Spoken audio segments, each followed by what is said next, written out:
Ulama-ulama kita pada masa lalu telah begitu bekerja keras berjuang memperjuangkan agama Islam sehingga sampai kepada kita, agar kita menjadi hamba-hamba yang takwa kepada Allah, dan pada satu waktu kita akan diberikan imbalan oleh Allah, yaitu syurga Jannatun Naim.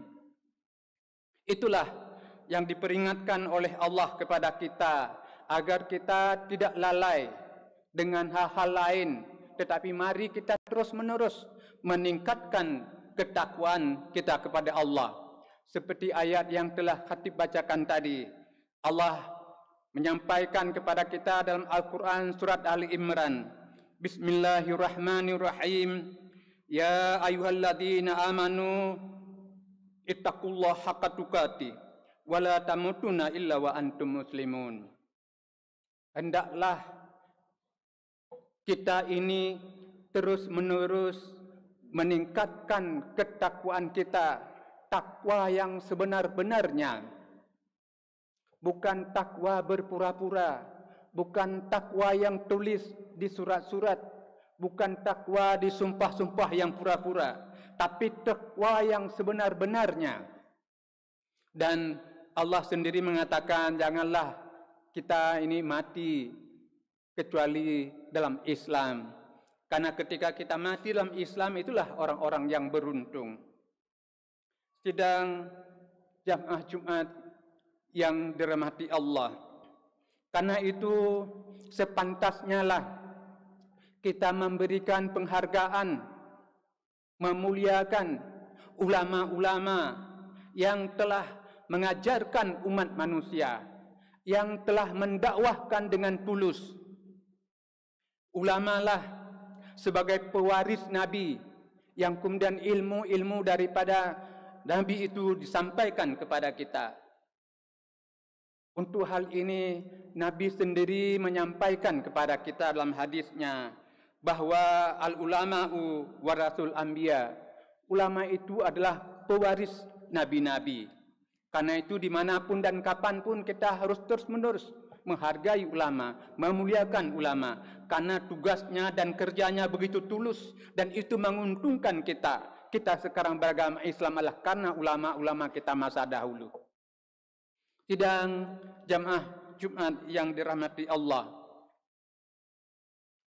ketika kita telah disampaikan agama ini, yang dalam agama ini diajarkan sejumlah ilmu-ilmu, baik yang praktis untuk ibadah-ibadah maupun untuk ilmu-ilmu dalam kehidupan kita sehari-hari.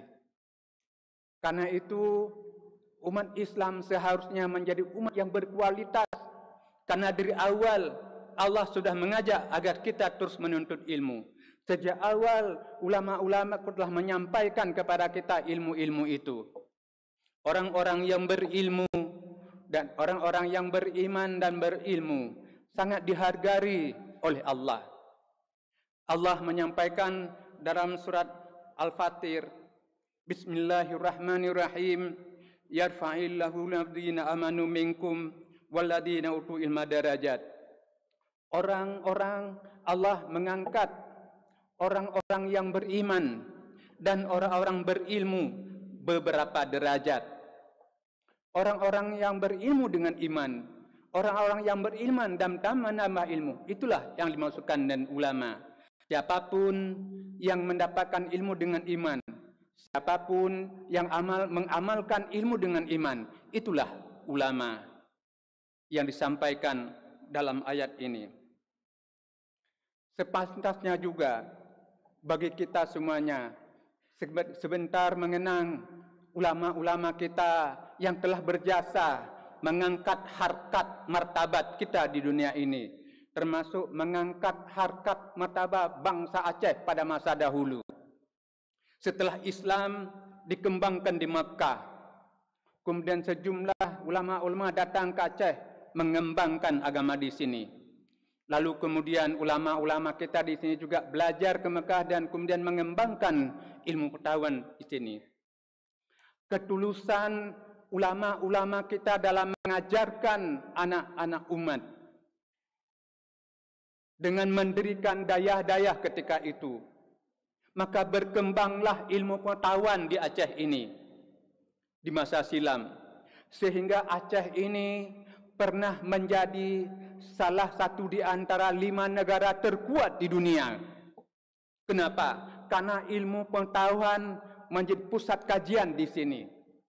Orang-orang dari Asia Tenggara menjadikan Aceh sebagai tempat pusat belajar.